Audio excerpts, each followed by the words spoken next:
तर आज आहे महू महिन्यातील पौर्णिमा। आमच्या इथं शनिवार आणि सोमवार मुंजे घालतात, पण मध्ये काही वेळ मला नाही मिळाला गावाकडे असल्यामुळे। पण आता पौर्णिमा पण आहे आणि चांगला दिवस पण आहे, मला आमच्या इथं पुरणाची मुंजे असतात म्हणून मी पुरणाची डाळ शिजायला लावली आणि पीठ मळण्यासाठी 2 वाट्या गव्हाचं पीठ, 1 वाटी मैदा घेतला, चवीपुरतं मीठ घातलं, पाण्यामध्ये थोडीशी हळद मिक्स करायची म्हणजे आपल्या पुरणपोळीला कलर खूप छान येतो। आता हे कणकेचा गोळा आहे तो पाण्यामध्ये आपल्याला भिजत घालायचे, तोपर्यंत आपली डाळ पण चांगली शिजल्या गेली पुढची तयारी करेपर्यंत। आता जे शिल्लकचं पाणी आहे ना ते आपण कटाच्या आमटीसाठी वापरणार आहे। आता जेवढं मी डाळ घेतली होती तेवढंच इथं गुळ घेतलेला आहे, त्यात बडीशोप, सुंठ, जायफळ, वेलचीची पूड घालून घ्यायची। आता तो व्हिडिओ बारीक करतानाचा माझा स्किप झाला म्हणून काही त्यात दाखवू शकले नाही, डायरेक्ट पूड घातलेला दाखवलेला आहे।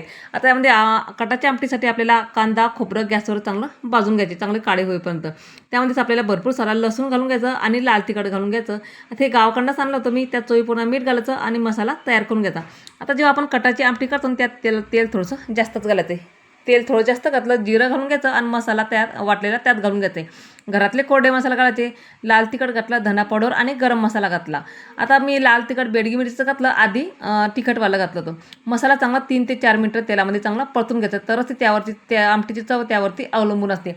तेल सुटेपर्यंत मसाला चांगला परतून घ्यायचा, जे डाळीचं पाणी होतं त्यात आपल्याला घालून घ्यायचे। मला किती पातळ पाहिजे त्यानुसार तुम्ही त्यामध्ये पाणी घालायचं, वरतून चवीप्रमाणे मीठ घालायचं। इकडे आपली साईडला डाळ पण चांगली शिजल्या गेली म्हणजे पुरण चांगलं होतं आहे। मस्त भरपूर सारी कोथिंबीर घालून घ्यायची, 3 ते 4 मिनिटं आमटीला चांगला गदकू देते।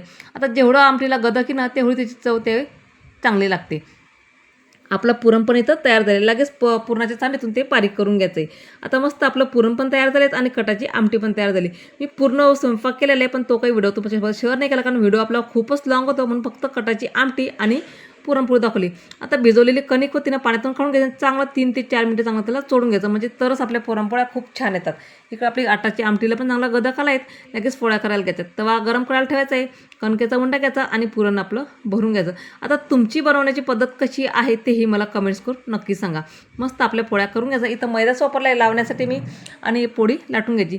पातळ जाड पोळी तुम्ही कशीही लाटू शकतात। आता आपलं पुरणपोळी तवा गरम करायला ठेवायचा आणि त्यावर पातळ पोळी लाटून घ्यायची, दोघी साईडनं आलटून पलटून करून खरपूस असं भाजून घ्यायचं, चट्टे पडेल तूप लावून भाजून घ्यायचं, तूप लावा किंवा तेल लावा।